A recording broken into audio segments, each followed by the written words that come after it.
Deus é bom. Em pé como você está.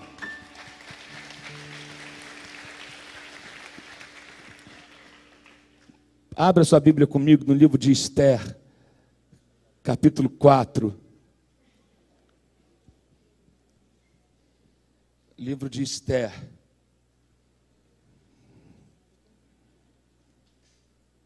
Neemias, Esther, Jó. Salmos, Jó, Esther. Você pode vir, né? Se estiver na dúvida, abre no meio da Bíblia, Salmos. Aí você vem voltando. Jó, Esther. Agora com Bíblia no iPhone é mole, né? Na minha época tinha debate bíblico. Desembainhar a espada, 1, 2, 3. Naum, capítulo 1, verso 5. A molecada tinha que aprender onde é que estavam os livros da Bíblia. Se tiver alguém sem Bíblia do seu lado, está sem Bíblia aqui, irmão? Alguém pode aqui, divide a Bíblia com eles aqui, alguém, por favor? Ajuda aqui. Abre a Bíblia para eles aqui. Lê com eles.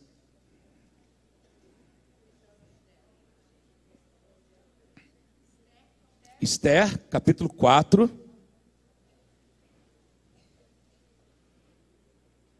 Está aí na Bíblia, com certeza. Todos acharam? Nós começamos a falar um pouco hoje de manhã sobre avivamento, e eu senti no meu espírito hoje à tarde de dar meio que continuidade ao tema, falando sobre avivamento, que para mim a maior necessidade da igreja nesses dias é de um avivamento genuíno. Não são de movimentos barulhentos, mas de um avivamento que vem do céu. Amém, queridos? Mas eu sei que onde há avivamento também há barulho. Mas nem sempre onde há barulho há avivamento, né? Então, Deus deseja derramar sobre nós uma unção para quebrar cadeias, para curar os enfermos, para mudar cidades, transformar empresas, restaurar casamentos. Se você crê nisso, dá um glória a Deus aí no seu lugar. Talvez você esteja questionando por que eu estou onde estou. Deus tem um propósito. A pastora Fernanda ministrou hoje sobre propósito. Nós sempre falamos sobre propósito. É porque sim, você é uma ideia de Deus. Eu vou repetir. Você é uma invenção divina. Você não é só o resultado de uma noite de love dos seus pais. Você é uma ideia de Deus. Deus decidiu que você existisse. Deus disse sim para você existir. Amém? E te colocou nessa terra. Algumas coisas de repente não aconteceram como você esperava. Existem percalços no meio do caminho, existem acidentes, existem traições, existem desprezos, existem perseguição, existe uma série de coisas, mas ninguém pode ir contra o propósito do Senhor. O homem faz plano, mas Deus que estabelece o que vai acontecer no final de tudo. O que prevalece é o propósito do Senhor. Muitos são os planos no coração do homem. Você faz planos, tem que fazer, você escreve, você planeja, e às vezes parece que está tudo na contramão, porque Deus está te empurrando para um propósito. Ou talvez você está vivendo algo difícil, perguntando, como é que eu fui parar nesse lugar? O que eu estou fazendo aqui? Às vezes você se sente, eu não tenho capacidade suficiente para estar aqui, eu não tenho estudo para estar ocupando o que eu estou ocupando, eu não sei o que eu vou fazer, querido. Deus te colocou aí, Deus vai conduzir as coisas, você precisa apenas descansar nele, confiar nele e obedecer a sua palavra, para que o propósito se realize. Amém? Porque também não é suficiente desfilar por aí como um slogan dizendo, eu tenho propósito, eu tenho propósito, eu tenho propósito, eu tenho propósito, tem propósito. Se você não fizer nada em direção ao propósito, se você não se movimentar para isso, se você não conduzir a sua vida em direção àquilo que Deus quer fazer de você. Assim como também você não pode descansar no slogan de que tem promessa. Não adianta ter promessa e não ser obediente. Porque a promessa ela é condicional à obediência. A gente canta sobre promessa, a gente prega sobre promessa, a gente fala de promessa, a gente vibra com a promessa, mas na hora do obedecer, o caminho que te leva à promessa, de passar pelo processo, muitas pessoas não querem. Elas querem resultados bons. Elas querem atingir metas boas, elas querem visibilidade. Meu Deus. Capítulo 4, verso 15 vai dizer, então Esther mandou esta resposta a Mardoqueu. Eu vou ler um pouquinho antes. No verso 14. Verso 14. Pois se você ficar calada nesta hora, isso aqui é Mardoqueu falando para Esther. 4, estou lendo a partir do verso, vamos ler do 12. Ou melhor, vamos fazer o seguinte, vamos ler do 9 até o final, tá bom? Do 9 até o 16. Hatá retornou e relatou a Esther tudo o que Mardoqueu lhe tinha dito. Então ela o instruiu que dissesse o seguinte a Mardoqueu: todos os oficiais do rei e o povo das províncias do império sabem que existe somente uma lei para qualquer homem ou mulher que se aproxime do rei no pátio interno sem por ele ser chamado. Será morto, a não ser que o rei estenda o cetro de ouro para a pessoa e lhe poupe a vida. E eu não sou chamada à presença do rei há mais de 30 dias. Quando Mardoqueu recebeu a resposta de Esther, mandou-lhe dizer: não pense que pelo fato de estar no palácio do rei, você será a única entre os judeus que irá escapar. Aí no verso 14, pois se você ficar calada nesta hora, socorro e livramento surgirão de outra parte para os judeus. Mas você e a família do seu pai morrerão. Quem sabe se não foi para um momento como este que você chegou à posição de rainha? Quem sabe que não foi para um momento como este que você chegou à posição de gerente? Quem sabe que não foi para um momento como esse que você chegou na posição de secretário executivo e tal? Quem sabe se não foi para um momento como este que Deus está confiando um grande desafio na tua mão, de mudança de governo, de mudança de trabalho, de mudança de cidade, de mudança de ministério, chegando numa terra nova? Quem sabe que não foi para um momento como esse que Deus te preparou? Deus não te colocou numa posição bonitinha para você ficar, olha o meu status. Que a tua cabeça também está a prêmio.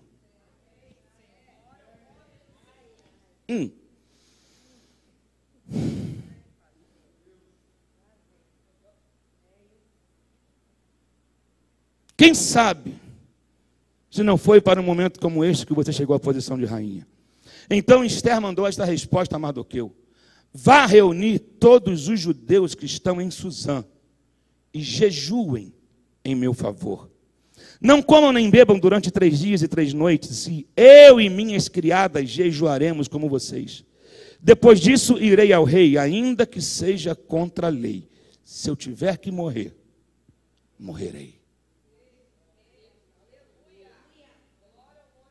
Isso é alguém que tem propósito. Isso não é alguém que tem um slogan.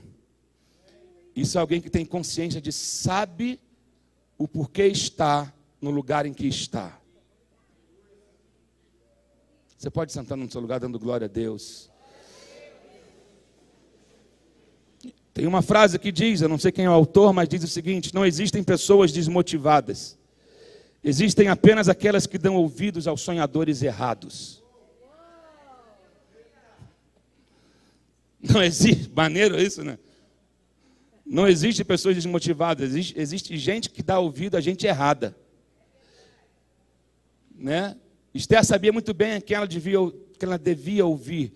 Esther teve um mentor, que foi o seu tio, Mardoqueu, que a instruiu e abriu um concurso para a rainha, porque a primeira rainha foi rejeitada, Vasti foi rejeitada. Então, ele colocou ela nesse concurso para concorrer, e de repente aquela que não tinha nada, menos instruída, tudo, e foi a escolhida. Porque as pessoas olham, às vezes, o teu diploma, o teu recurso. Deus enxerga o coração. Não que Deus vai desprezar isso. Só que Deus é um Deus que Ele acrescenta o que falta. Entende isso? Que Deus não está preocupado com o que falta em você. Eu tenho que melhorar tanto para fazer tal coisa. Eu tenho que melhorar tanto para fazer tal coisa. Deus não, Ele me mostra alguém que se alinhe comigo, que eu dou a Ele tudo o que falta. Se eu achar alguém que se alinhe com a minha presença, que ame a minha presença, que entenda o que eu estou falando, o que eu quero fazer, me mostre alguém assim, porque o que falta eu completo, eu não tenho problema de falta. Não há escassez em Deus, meu irmão. Entende? Então, para de ficar olhando para as suas debilidades, para a sua como é que se diz? Limpa as suas limitações. E começa a olhar para a grandiosidade de Deus. Que Deus é um Deus que não tem problema nenhum. Deus pega um garoto que está suado no pasto e unge rei. Deus pega uma mulher que nunca conheceu o homem e faz ela gerar um filho para que se tornaria o salvador da humanidade. Deus pega um homem com 75 anos de idade e fala, eu vou fazer de você uma grande nação. Deus pega Moisés com 80 anos de idade e fala, eu vou usar você para libertar o povo. Porque Deus pega os improváveis. Deus é o Deus dos improváveis. De repente você olha aqui para você e você não se sente um nada. Uau, você se sente um nada. E Deus fala, uau, você é tudo que eu preciso de pessoas assim. Porque quando a gente começa a se sentir que é muita coisa, Deus abate o altivo e o orgulhoso. Mas humilde de coração, esse Ele exalta. Não é isso que a palavra diz? Então, e Deus é um Deus assim, de processos. Deus é um Deus, como a gente sempre canta, né? Tudo coopera para o bem. Ele é intencional. Nunca falha. Deus é um Deus intencional. E quantos aqui querem um avivamento? Mas o avivamento só vem diante de um grande sacrifício. Avivamento é resultado de busca. Avivamento é resultado de fome. Avivamento é resultado de uma revolta santa. Com o que está acontecendo hoje, com a apatia, com a palidez daqueles que foram chamados para ser sal da terra e luz do mundo. Sabe? Essa fome por o não se conformar com esse mundo e saber que a gente está nesse mundo, a gente foi chamado para transformar esse lugar que a gente vive, não com um discurso e com a música boa, mas com uma vida e ser tochas acesas. Então, eu tenho que estar disposto a sacrificar se eu quero avivamento. Mas Cristo já pagou o sacrifício. Claro que eu não estou falando aqui de salvação. Você foi salvo pela graça porque Cristo se sacrificou na cruz do Calvário. Ele fez por amor. Você não precisa se sacrificar para ser salvo. Mas se você quer ver a unção fluindo da tua vida e um avivamento descer nessa nação, você tem que sacrificar a tua carne.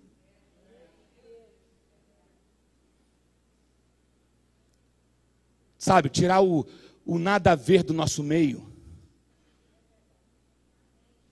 Tirar o nada a ver, não podemos viver uma vida descompromissada com Deus, ou simplesmente entrar para um hall de membros de uma igreja e achar que isso é suficiente. Deus não está procurando membros de igreja. Você não vai entrar no céu dando carteirada, está aqui Deus, está aqui. É o documento do meu Fusca. Está aqui. Ó, eu era membro da igreja tal, servia ao Senhor. Não é assim não, querido. Diabo não sai com carteirada de igreja, não. O diabo não está nem aí para se tu é membro de igreja, se tu não é. Na verdade, ele quer te manter iludido dentro da igreja. Ele quer te manter anestesiado dentro dela. Vai lá, confessa o teu pecado no domingo, ora lá e volta para a tua vida na segunda-feira, normal, que está tudo certo. Ele não quer tirar você da igreja, não. Continua da igreja no adultério, continua na igreja na mentira, continua indo à igreja e continua enganando, continua indo à igreja e saindo com todo mundo, continua indo à igreja e sendo amante de fulano, continua indo à igreja e fazendo, está tudo certo. Pode multiplicar, multiplica quantos quiser, abre quantas quiser, mas continua no meu esquema que está tudo certo. Aí a gente se ilude com o crescimento das organizações, porque a gente acha que isso é o avivamento. Avivamento não tem a ver com crescimento institucional. Avivamento não tem a ver com crescimento institucional. Avivamento é o céu invadindo a terra, os guetos, as favelas, as mansões, os hospitais, as prisões, os condomínios, as praças, as praias, os cinemas, os teatros. Nós não precisamos de um avivamento institucional. Meu Deus do céu. Uou, já até fugi de tudo aqui que eu ia falar.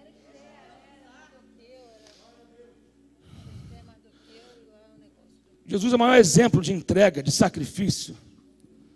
Sacrifício é oferecer algo que é extremamente importante para você. para que outra pessoa seja beneficiada por isso. Jesus sacrificou, ele entregou o que ele tinha de mais precioso, que era a vida. Ele se fez carne como um de nós, passou por tudo. Deus entregou seu filho, era o que ele tinha de mais precioso, para que nós pudéssemos ser libertos do pecado. Então, se eu quero ver o reino de Deus crescendo e as vidas salvas, eu preciso negar a mim mesmo, eu preciso sacrificar a minha carne, porque eu quero que o outro seja beneficiado com a santidade que vai fluir de mim.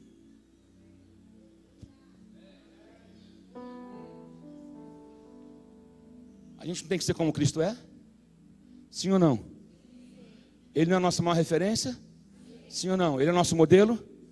Ele é o nosso exemplo? Então tem que seguir os passos dele. Sabe? E desde o momento que Jesus nasceu, ele foi perseguido. Ainda bebê. Queriam matá-lo, perseguiram ele. Sabe? E ainda hoje, o objetivo do diabo é fazer com que a igreja pare de andar no Espírito. Ele não quer impedir que a igreja ande. Ele quer impedir que a igreja ande no Espírito. Porque o Espírito vai desatar o poder. Por isso que ele não está preocupado com um número de crentes. Ele está preocupado com a eficácia deles. A quantidade de crentes ele não assusta ele. Eu lembro de uma história que o meu antigo pastor pregava, o pastor Gideão. Foi o pastor que nos ordenou lá de Vicente de Carvalho. Ele conta que tinha uma igreja que estava fazendo uma peça. E no meio da peça, lembra da igreja que tinha um batistério em cima assim? Tinha uma hora lá que um homem tocava uma trombeta na peça. E a igreja estava lotada. E aí, o que aconteceu? Eu sei que o cara tocou a trombeta e na hora acabou a luz. Era uma peça que falava da volta de Jesus. Foi isso, lembrei. Falava da volta de Jesus. Por que não soprar, não abrir e fechar de olhos, e não sei o que, e blá blá blá. E você tem que estar preparado, porque quando a trombeta tocar, de repente o cara tocou a trombeta e a luz do bairro acabou. Blackout na igreja. Foi um corre-corre. Um monte de gente achando que Jesus tinha voltado. Só que no meio disso tudo, na peça, nessa hora, entrava um diabão, um cara vestido de diabo.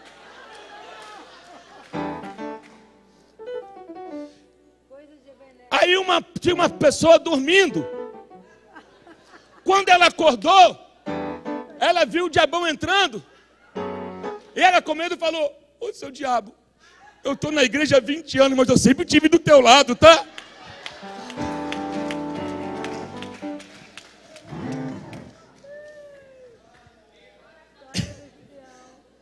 A gente ri, mas é para chorar.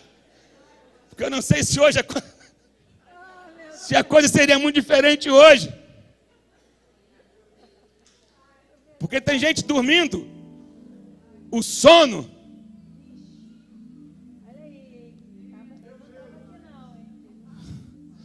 O sono da incredulidade, o sono da mornidão, o sono do descompromisso, o sono da irresponsabilidade em relação às coisas de Deus.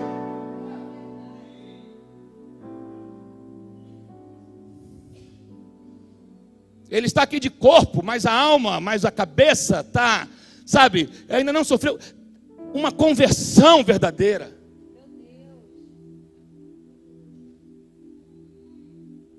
Precisa se converter, gente. Se a gente decidisse ser crente, de verdade as coisas seriam tão mais fáceis para a gente. Ah, pastor, não, é muita luta. Não, sim, isso aí, olha só. Luta vai ter, a gente sabe disso tudo, mas se a gente decidir, muitos dos problemas poderiam ser evitados na nossa vida se nós fôssemos mais crentes. Principalmente no que diz respeito à boca, à língua. Porque a tua língua te coloca em muitos problemas. Muita gente está passando sufoco porque falou que não devia.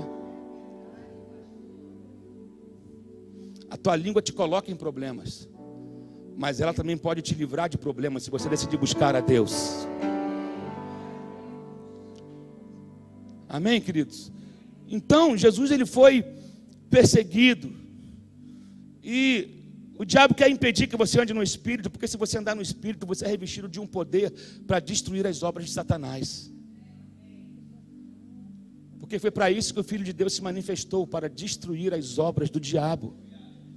E os filhos de Deus hoje somos nós, a todos que creram o seu nome, foi-lhes dado o direito, o poder de serem feitos, de se tornarem filhos de Deus. Eu vou repetir: mas a todos quanto creram no seu nome, foi-lhes dado o poder de se tornarem filhos de Deus. Então você pode caminhar no mesmo poder, na mesma unção, na mesma glória, na mesma dimensão. Ir à igreja, ser gente boa, sabe? Ser um dizimista fiel, ser um ofertante, sabe? Assíduo. Ok, isso é legal, mas isso não vai trazer avivamento. Não é isso que traz avivamento. Ter um bom pregador, fulano vai pregar, vai ser fogo, fulano vai pregar, o fogo vai... Isso é legal, mas não é isso que vai trazer avivamento. O que vai trazer avivamento é sacrifício no altar, é uma vida totalmente entregue a Deus, disponível para Deus. Sabe, a gente precisa chegar num ponto onde nada mais importa a não ser ver vidas transformadas. Precisamos sonhar com isso. Precisamos respirar isso. Quando eu começo a ter desejo, ter o incômodo e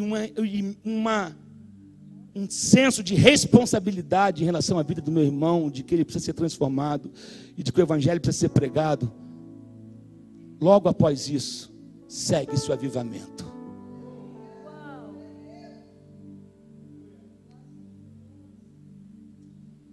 Aleluia. Meu Deus. Nós temos várias histórias de avivamento no passado, e todos eles começaram através da unidade. Estavam todos reunidos, Atos 2, no mesmo propósito, buscando a mesma coisa. E aí eles receberam o que eles estavam aguardando. No país de Gales aconteceu isso, estavam reunidos buscando um avivamento. Isso em 1901, 1902. E aí veio um avivamento sobre o país de Gales.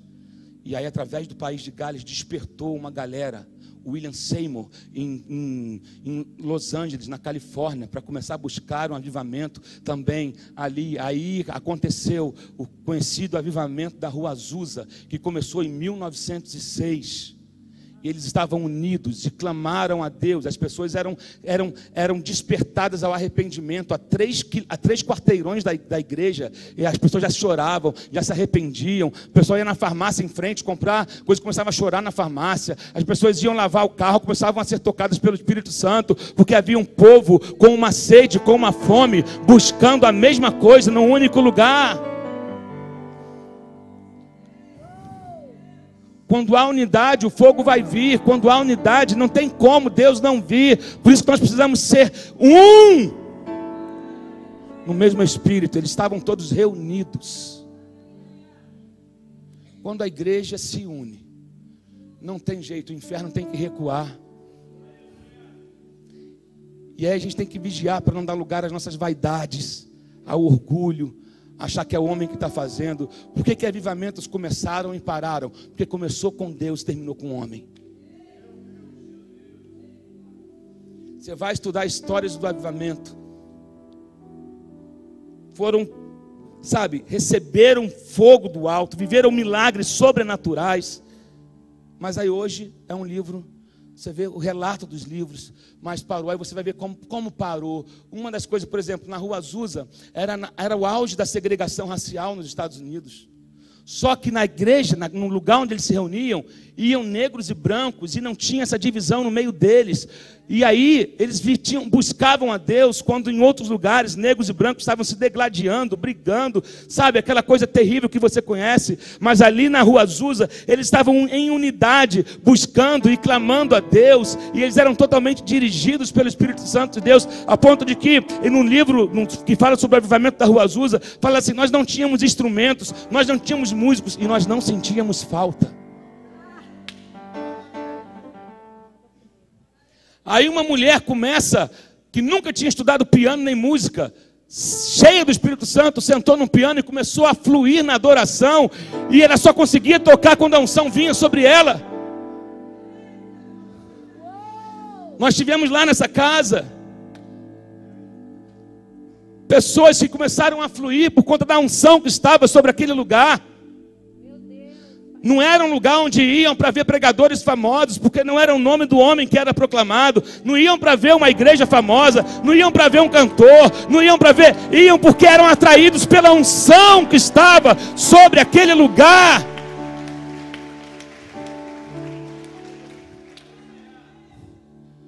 Nós não seremos um centro de entretenimento. Que sejamos conhecidos pela unção de Deus que há nesse lugar, pela unção que flui desse lugar, da sua vida, da minha vida, da nossa vida. Que as pessoas sejam alcançadas no Metropolitano, na Perinatal, no Barra Dó, no Lourenço Jorge, no Rio 2, aqui.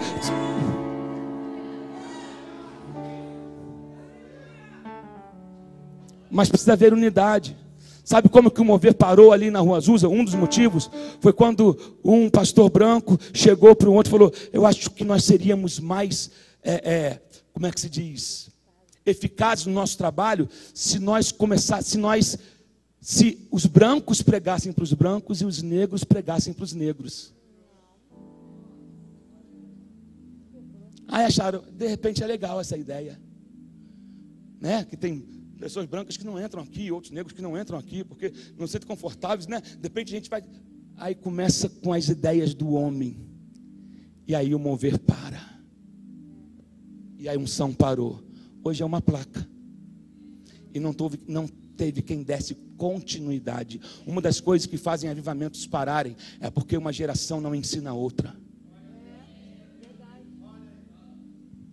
Às vezes nós ficamos tão envoltos ao redor dos moveres que acontecem, que a gente esquece de mostrar para o outro caminho. É assim que faz, é assim que busca, é assim que deve ser. Precisamos mostrar o caminho para a próxima geração. Uma geração anuncia a outra geração os grandes feitos. Oh meu Deus, lembra que a Bíblia fala que no tempo de Josué surgiu uma geração que não conhecia o Senhor? Porque não teve quem passasse. Às vezes nós ficamos só no Shu, Shei, Ramanai, Ui, Ai, e a gente não para. Isso não é avivamento.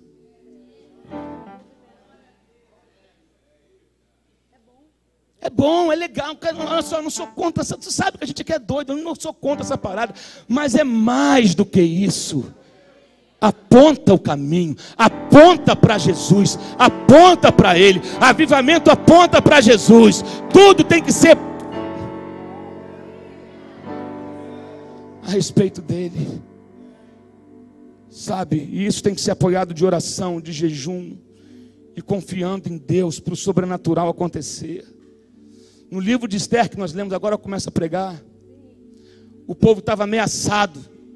O povo de Israel, eles estavam ameaçados de morte. Todo o povo tinha um homem, Amã, que ele odiava o povo judeu. Ele tinha raiva do povo judeu. Ele detestava o povo judeu. Se você ler o livro de Esther, quando ele começa a fazer as queixas dele para o rei, ele vai dizer: tem um povo aí com comportamento estranho. Eu acho legal essa parada. Será que você pode ser descrito? Será que alguém pode descrever você? Tem um cara ali que o comportamento dele é estranho. Ele não faz o que todo mundo faz. Ele não... Tem uma menina ali que ela é adolescente, ela é bonita, mas ela é estranha, ela é diferente, ela não usa as roupas indecentes que as outras usam, o linguajar dela é apurado. Tem um jovem ali que ele está começando agora no esporte, ele está despontando, mas ele é diferente, ele é diferente, ele se comporta de maneira diferente. Tem um empresário ali, tem um médico ali, tem um policial ali, tem um músico ali, tem um artista ali, sabe? Será que somos o povo diferente?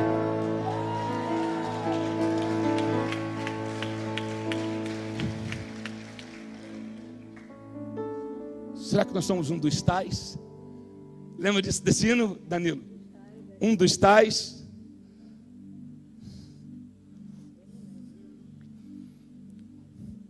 Era um povo diferente, então gerava um ódio. Eu quero que você entenda o seguinte: o diabo nunca vai se alegrar com a tua postura.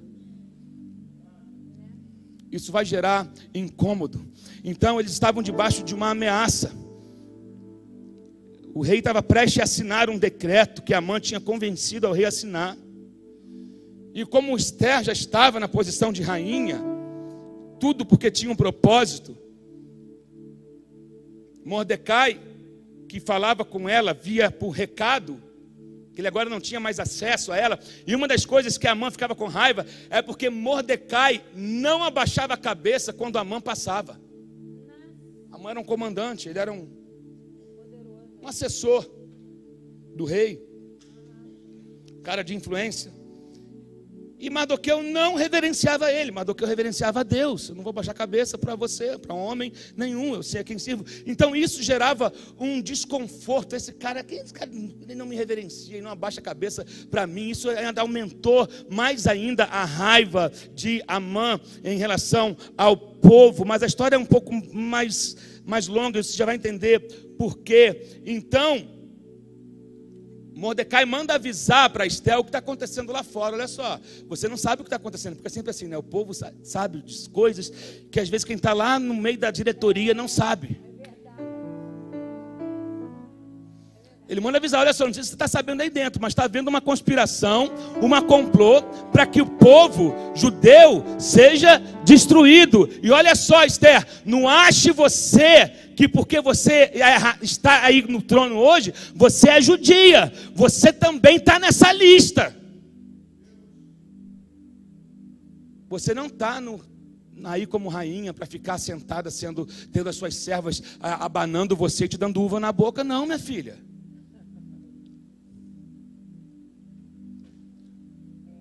Conversa com o rei. Você tem acesso a ele. Aí entra aquele: quem sabe não foi para esse momento que Deus não te colocou na posição de rainha? Deus já sabia que haveria, mas Deus é um Deus que se antecipa. Deus sabia que haveria um levante, mas Ele também se antecipou e colocou a pessoa certa no lugar certo. O problema é quando pessoas certas nos lugares certos não se posicionam. E aí você está falando: Deus, levanta alguém. Deus fala: cara, eu botei você aí. Você está pedindo: Senhor, envia a resposta. Deus está falando: você é a resposta. Deus não vai levantar ninguém, Deus quer levantar você. Oh meu Deus, tem uma meia dúzia aqui. Eu vou repetir: Deus não quer levantar ninguém, Deus quer levantar você. Para de ficar pedindo para Deus levantar alguém, para Deus usar alguém. Diga assim: Senhor, me usa. Me usa, joga a bengala fora. De querer andar dependendo dos outros. Vou ligar para a irmã fulano, fulano vai. Ei, se posiciona você, ora você, jejua você, se levanta na autoridade que Deus te dá. Meu Deus do céu, Amã era um satanás, gente. Esse Amã era um capiroto. Era um satanás que havia se levantado contra o povo. Amã, ele era um agagita. Ele vinha de uma região do império de Agag. Você já leu isso na Bíblia, né? Também pode indicar que ele era descendente de Agag. Agag, ele tinha sido o rei dos amalequitas. Foi poupado por Saul. Deus deu uma ordem: acaba com os amalequitas. Irmão, não guarda amalequita não. Não anda com a amalequita não. Saul poupou os amalequitas quando Deus havia dado uma ordem para que ele destruísse. E lá em 1 Samuel capítulo 15 você pode ler sobre isso. Saul fracassou nessa missão. E aí alguns dos amalequitas sobreviveram e Amã era descendente deles. Por isso um ódio em relação aos judeus. Agora interessante que você tem que observar que Saul era benjamita e não destruiu os amalequitas. Mas Mardoqueu também era benjamita e levantou e destruiu Amã.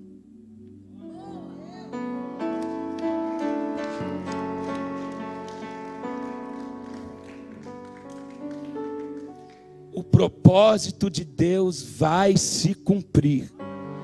Se um falhou, ele levanta o outro. Por um Adão entrou o pecado, mas pelo segundo Adão entrou a vida eterna, a restauração, a cura. Meu Deus do céu, o propósito de Deus vai se cumprir. Sabe? O povo de Israel estava sob ameaça. Meu Deus. Mordecai, Esther, um homem, uma mulher, que se recusaram a ver o seu povo destruído. Eu não vou aceitar ver meu povo ser destruído. E através de jejum e oração, ela achou graça aos olhos do rei. Primeiro ela jejuou e orou. E aí, através desse sacrifício deles, veio o resultado, veio a libertação. O decreto foi revogado. Os judeus foram libertos. E na forca que Amã tinha feito para Mordecai ser enforcado, ele foi enforcado. Deus fez o rei ter um sonho. Lembrar um dia, lembrar na história. Lembra que o rei, o que está escrito nas crônicas?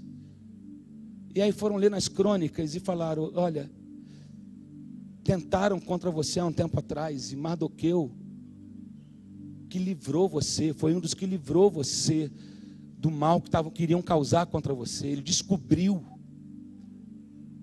O que faz com um homem que honra o rei desse jeito?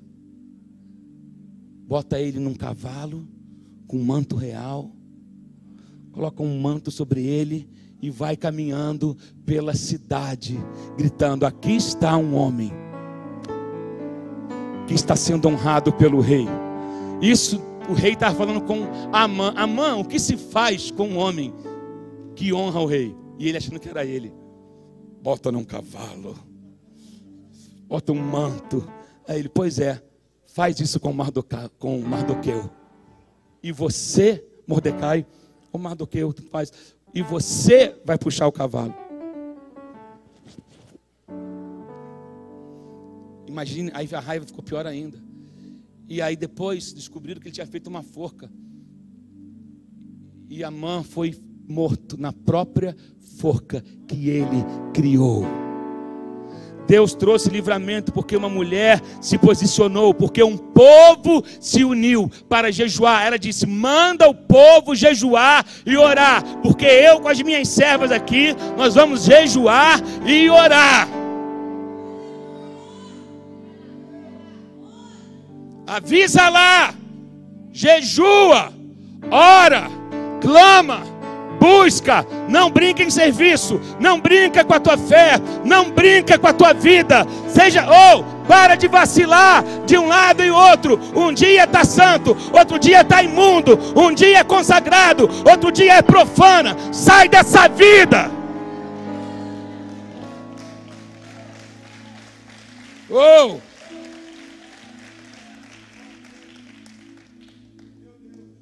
Meu Deus do céu, coisa forte. Aí olha o resultado disso tudo no capítulo 8, verso 17. Em cada província, em cada cidade, onde quer que chegasse o decreto do rei, havia alegria e júbilo entre os judeus, com banquetes e festas. Muitos que pertenciam a outros povos do reino tornaram-se judeus, porque o temor dos judeus tinha se apoderado deles. Os ter se tornado judeus tem a ver com eles se converteram. Eles se converteram ao Deus dos judeus. O teu posicionamento vai gerar salvação de povos, salvação de famílias. Você está disposto a isso? Não adianta, se não vermos o evangelho expandindo em termos de conversão, de vidas transformadas, a gente está perdendo o nosso tempo. Meu Deus, precisamos atentar para isso. Amém, gente? Lembramos de Quando há unidade na oração, na adoração, no jejum, o céu vai vir com força. Livramento vai vir. Provisão vai vir. Eu quero convocar a IPAM para se posicionar em Deus. Todos vocês em oração, em jejum. A gente vai fazer 21 dias de jejum, mas isso aqui não tem que ser numa época do ano não. O jejum e a oração tem que ser prática na vida de um crente. Porque para muitos, o rei da sua vida é o estômago. O cara come que não acaba mais. Gente, a gula também é pecado. Gula também é pecado. Comer desenfreadamente é pecado. Jejum é importante nem por causa disso. Você tira os deuses estranhos da sua vida. Você purifica o seu corpo. Lembra, não é a quantidade de gente, é o que eles estão buscando juntos. É a força da unidade. É a força da unidade. 120 receberam o Espírito Santo e incendiaram um povo, sabe? Eu creio que Deus pode derramar algo sobre nós aqui, que vai se espalhar pela cidade, que vai se espalhar pelas famílias, vai se espalhar por toda a nossa região. E não é para a gente ficar aí, olha, não, é para a gente buscar mais. Quando a gente acha que está bom, está ruim já há muito tempo.